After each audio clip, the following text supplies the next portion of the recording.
Thank you so much. Well, before we continue our culinary education, let's get into quite an interesting and contentious topic of taking a gap year. No life path is the same, so for some it might work, for others not so. But there are some vital points that you need to consider when discussing this between parent and child, and Nikki Bush is on hand to delve back into that conversation. So earlier this morning, we spoke about the growing trend of students taking gap years between high school and university, and we're continuing that conversation right now with our regular creative parenting expert, Nikki Bush. Nikki, I love this topic, gap years. I'm all for it. You know, if my boy's going to come to me and it's like, Dad, you know what, I want to take a gap year when I finish school, I'll be like, you know what, that is exactly what you should do. Now, we also mentioned that there's a whole lot of options available when it comes to gap year, so it's really finding your interest and then going out in that field and, you know, doing something completely different to maybe what you're doing right now. But let's talk about grown-ups here for a second. Are forward-thinking companies really in favor of something like a gap year? They absolutely are, and so you take companies like Google or 3M, for example, who are on the cutting edge of being the most innovative companies in the world.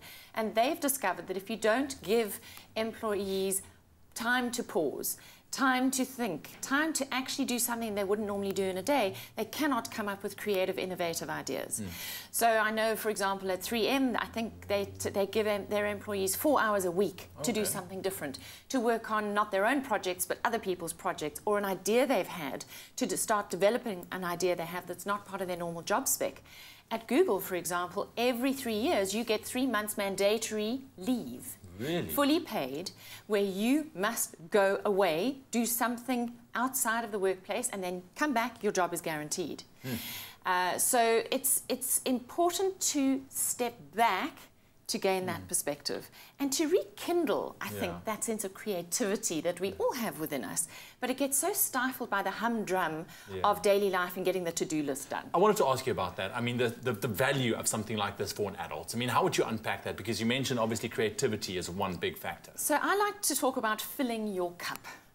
Okay, and our cups are often running on empty. Sounds like love, this whole love language a little bit, absolutely. Well, it's about loving yourself, and it's about feeding yourself and nourishing yourself and making sure that you give yourself all the ingredients to be firing on all cylinders, because I think we burn out very quickly. I mean, we are only at the end of February, and I'm looking at children at school in high school who are doing loads of extramural activities, lots of work at school, lots of heavy pressure, and they are already exhausted and on their knees, and it's only the end of February. I'm already looking at that Christmas box. It's like, can I get that Christmas tree out already? You know, it's crazy. It's been a very fast year. Now, if you can't afford to take a full year as a gap year, we know there's different options as well. I mean, how can you really benefit from just taking a break, taking that little gap? So let's start with young people. So if you don't have the money to send them overseas, to spend a lot of money, because some of these gap years, if they are organised by outside organisations, can be very expensive. But you can set up your own gap year where you get your child work experience for 2 weeks or a month, you know, in different places, some of which can be volunteerism kind of work for non-profits, and some could be in areas of interest where they might want to work one day. Because let's face it, most young people actually don't know what they want to do. Yeah, that's it. I was one of those. Yeah. Most of us were those people. So you can create that kind of self-made gap year. If you're an adult like us, we can't afford to take a year off work, Exactly. You know, it can start in small ways, whether it be that we actually sit and take 1 hour cup of coffee with ourselves and nobody else every now and again, maybe just once a week, and maybe extend that to your hobbies, where you actually take a couple of hours once a week or a couple of hours a month, or maybe you can't afford to take a whole year off, but maybe you could take 2 weeks where you actually can just immerse yourself in stuff you don't normally do. Yeah, because it does take about 2 weeks for one's mind to switch off, because the first week is still kind of winding down. But Nikki, you really seem to have, you know, you've got so much knowledge to share, and I know that you're also going to be at an event in Johannesburg for parents and educators. 4th of April, I'm organising an event in Joburg called Raising Talent for the New World of Work.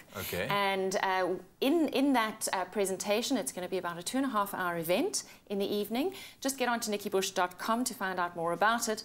But Samir Roji from the Google O School of Life Design, he's the Dean of the School of Life Design at Google, is going to be sharing the platform with me.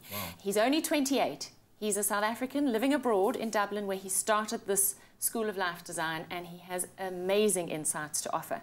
So it would be fantastic for our viewers to come and join us. So the 4th of April, and people can get more details on nikkibush.com. That's right. That's where it is. All right, so we've been talking about gap years on your Feel Good Breakfast show this morning. Very, very interesting, not just for students, but for us grown-ups as well. That's in full work mode. You are allowed to actually take a bit of a gap year. So let us know what you think about it, about gap years. You can connect with us on our social media pages, Expresso Morning Show, SABC3 on Facebook, and @Expresso Show on Twitter. Would love to hear from you.